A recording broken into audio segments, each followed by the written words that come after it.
warahmatullahi wabarakatuh. Anda sedang menonton Denyut Nadi bersama saya, Hani Suraya. Strok ataupun angin ahma merupakan penyakit yang membahayakan dan boleh menyebabkan kecacatan kekal. Data hospital-hospital kerajaan Malaysia menunjukkan peningkatan yang ketara antara pesakit angin ahma dan juga kematian yang disebabkan angin ahma. Di Hospital Kuala Lumpur, data statistik mencatatkan 30 hingga 35% kematian daripada 1,000 kes penghidap angin ahma. Hari ini kita akan susuri kisah ini.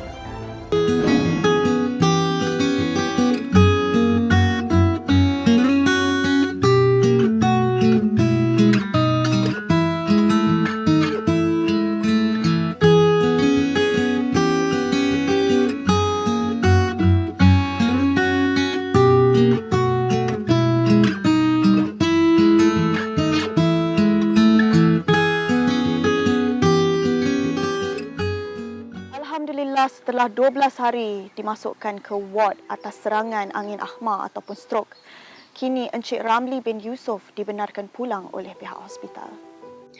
Assalamualaikum Pak Cik. Waalaikumsalam. Boleh saya panggil Pak Cik ke? Boleh. Okey. Pak Cik Ramli boleh ceritakan detik-detik ketika Pak Cik mendapat serangan strok ini. Di manakah ia berlaku dan sebagainya? Serangan ini berlaku di rumah. Masa pakcik keluar dari bilik air, pakcik nak berehat di ruang tamu. Masa pakcik nak duduk tu, jadi tak boleh duduk. Yang tenaga semua hilang. Jadi tangan tak boleh gerak, kaki tak boleh gerak. Sebelah kiri. Itulah. Lepas tu Pak Cik panggil isteri Pak Cik lah ya? Panggil isteri itu, tolong. Untuk telefon ambulans. Ya.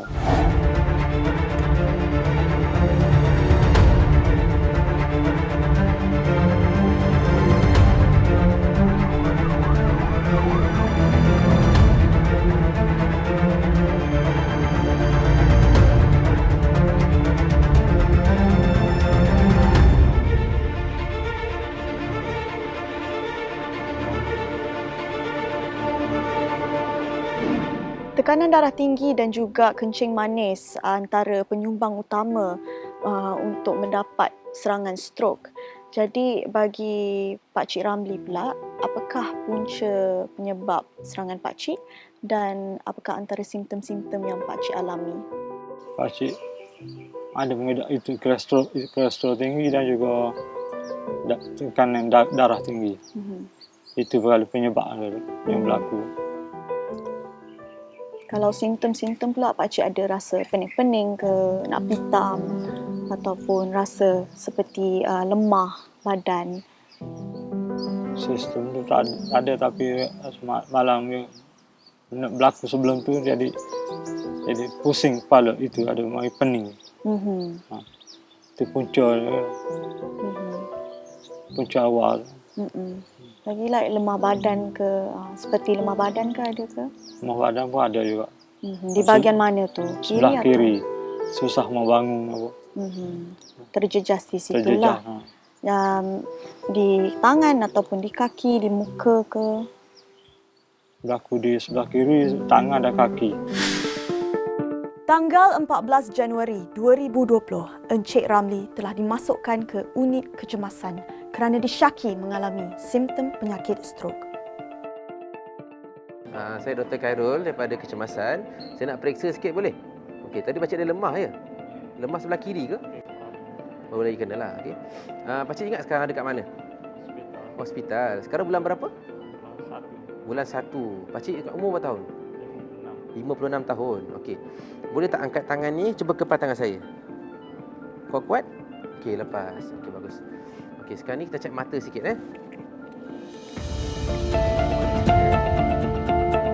Depannya.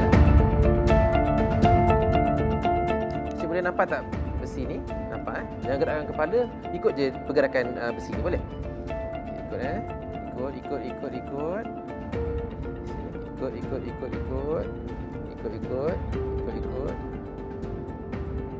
Ikut lagi. Okey, bagus. Okey, sekarang ni saya nak uji pakcik punya pergerakan tangan ni. Boleh nanti angkat tinggi selama 10 saat, boleh? Okey, angkat yang kanan dulu. Okey, tahan persoalan saya kira 1, 2. Selepas pemeriksaan menyeluruh, Encik Ramli didapati mengalami serangan strok dan diberikan rawatan serta-merta di unit kecemasan. Beliau seterusnya dimasukkan ke ward untuk pemerhatian sehingga beliau stabil dan dibenarkan pulang.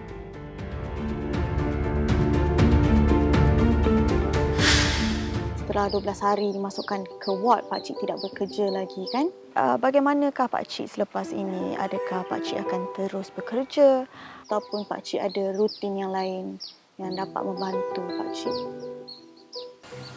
Untuk bekerja tu makan untuk perlu masa panjang sikit lah.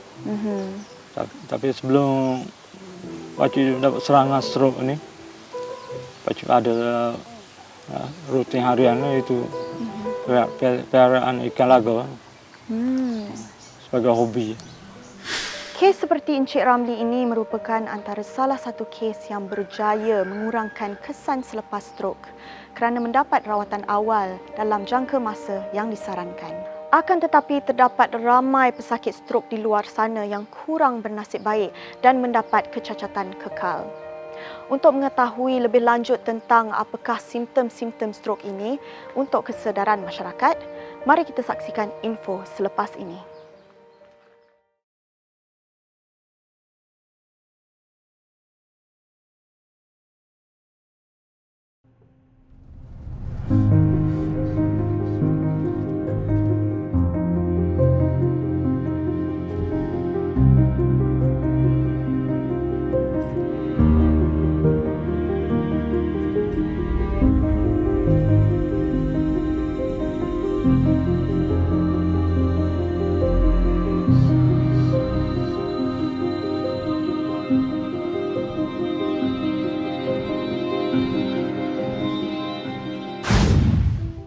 Kebiasaannya rawatan untuk iskemik stroke atau stroke yang disebabkan darah beku yang tersumbat dan menghalang pengaliran darah ke otak ialah dengan menggunakan ubat pencair darah yang dimasukkan melalui salur darah yang dikenali sebagai trombolisis. Walau bagaimanapun, kaedah ini amat terhad kerana masa untuk mendapatkan rawatan seharusnya tidak melebihi dari 4 jam. Sekiranya pesakit datang melebihi tempoh masa tersebut, menyebabkan kaedah ini tidak dapat dilakukan. Kebiasaannya, pesakit hanya diberi rawatan konservatif dan pesakit akan lumpuh serta mengalami kecacatan kekal.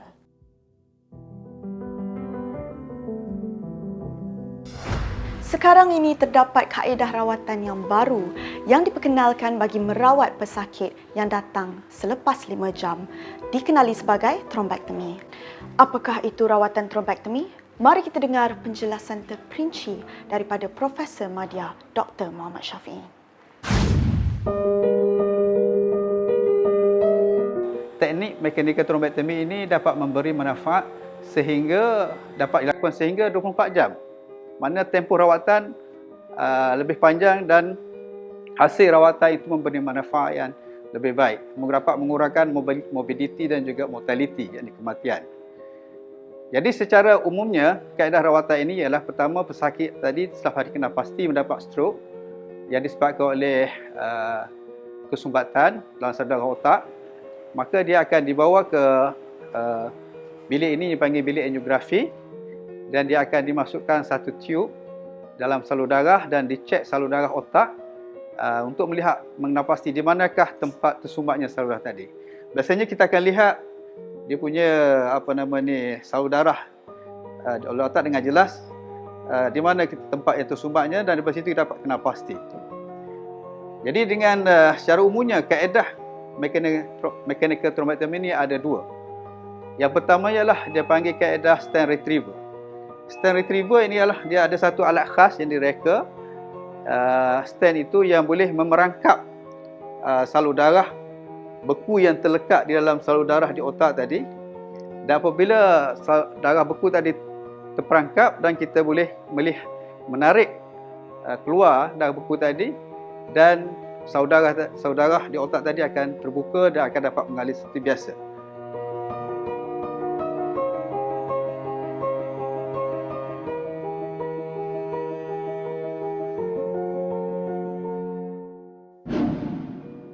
Secara umumnya ini adalah bentuk ataupun secara dasarnya bentuk stent yang akan dimasukkan dalam salur darah. Jadi stent ni dia ada dia punya bentuk dia, yang mana apabila kita buka dia, dia akan memerangkap salur darah beku tadi, dan darah beku tadi akan terlekat di sini dan kita akan tarik keluar. Ini kita panggil kaedah stent retriever. Dan kaedah kedua yang kita boleh gunakan untuk mechanical thrombectomy ialah secara sedutan. Jadi ini kalau kita lihat, ini adalah satu tube khas yang direka, yang design, yang mana tube khas ini boleh dimasukkan di dalam salur darah di otak, dan tube ini akan tersentuh dengan darah beku yang kita lihat di dalam angio tadi, di tempat yang mana kita boleh tahu di mana tempat dia. Dan kemudian di hujung satu lagi tadi, dia akan disambung dengan mesin vacuum. Jadi mesin vacuum khas yang dicipta ini dapat menyedut secara sekata dan selamat untuk salur darah di otak. Jadi apabila kita rasa dia dah cukup masa untuk disedut, dan kita akan tarik keluar salur tube tadi bersama dengan salur darah beku, dan kita akan cek kembali salur darah tadi sama ada sudah terbuka sepenuhnya ataupun belum. Dan sekiranya sudah terbuka dengan sepenuhnya, kita akan kita kata teknik itu ataupun prosedur rawatan itu sudah berjaya, dan kita akan lihat balik pesakit tadi secara klinikal sama ada dia boleh kembali pulih ataupun keadaan macam mana. Dan kita rasa rawatan itu perlu diulang sekali lagi, kita akan ulang bergantung keadaan klinikal pesakit tersebut.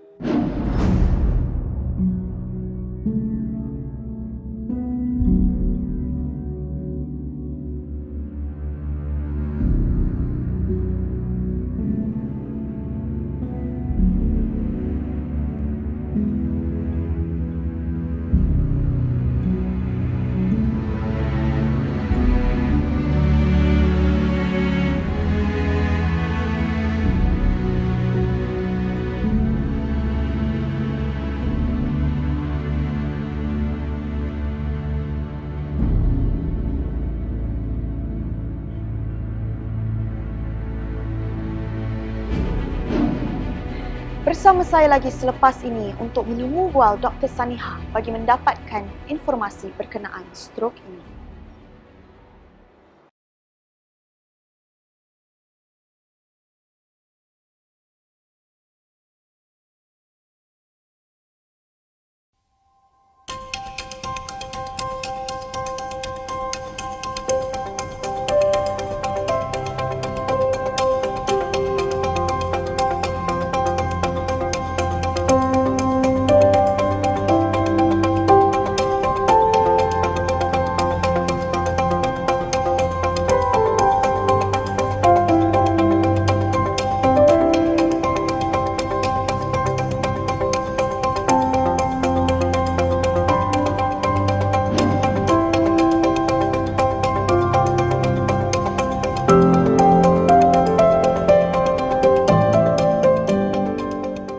Pada hari ini saya bersama Dr. Sanihah, iaitu Doktor Pakar Neurologi di Hospital USM.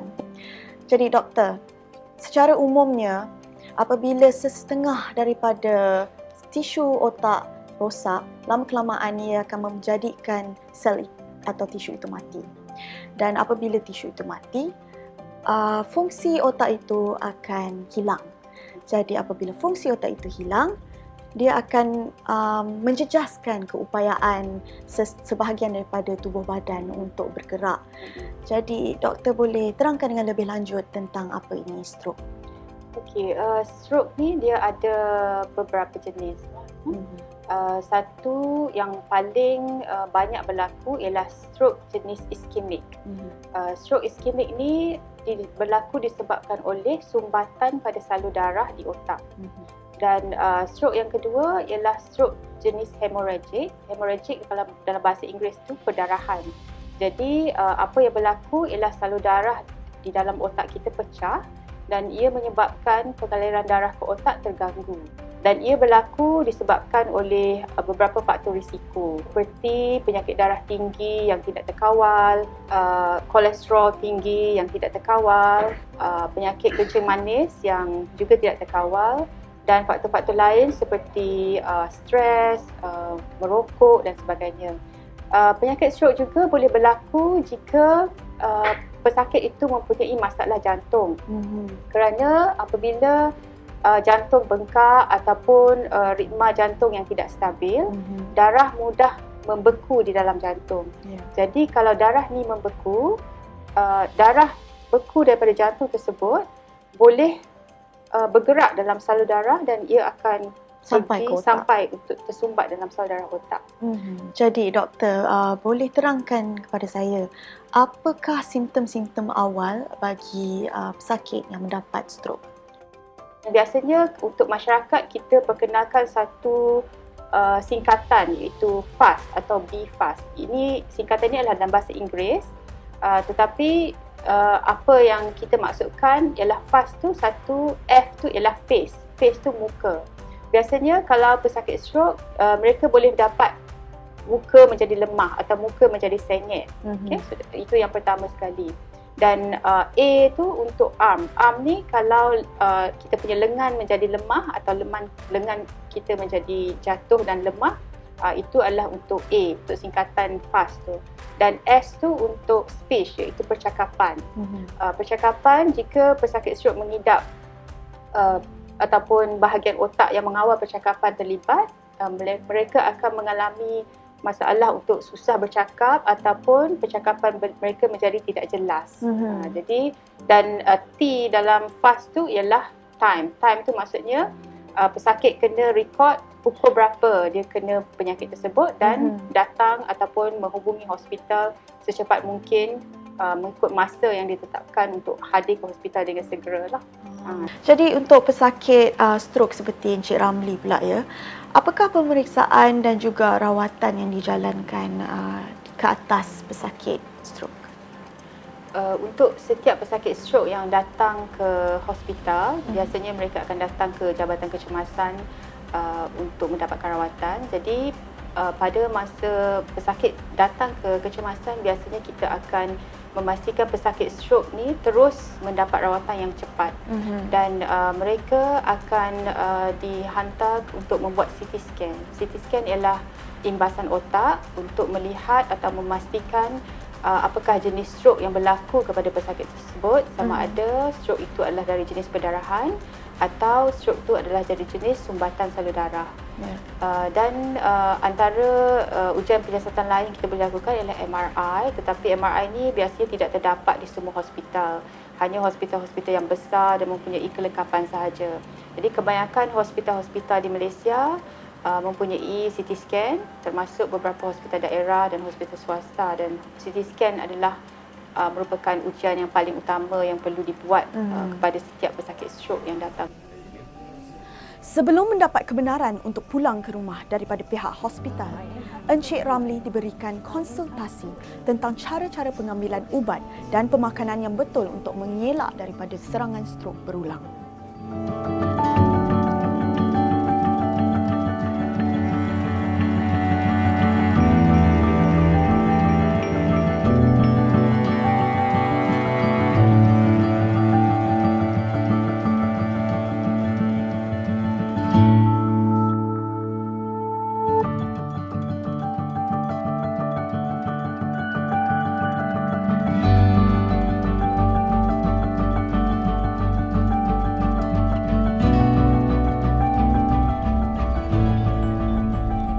Kebiasaannya pesakit yang mendapat serangan strok telah pun mempunyai penyakit lain seperti tekanan darah tinggi, sakit jantung dan kencing manis. Perkara seperti ini sering berlaku apabila pesakit tidak mengambil ubat-ubatan secara teratur seperti Encik Ramli. Sebelum kita berpisah, mari kita dengar pesanan daripada Encik Ramli. Alhamdulillah sekarang beransur sembuh. Dan saya menasihati masyarakat di luar dapat menjaga kesihatan supaya masyarakat mengambil perak tentang pemakanan dan ubat-ubatan. Saya juga berharap untuk sembuh sepenuhnya, untuk kembali bekerja, untuk menyara anak-anak dan isteri, insya-Allah.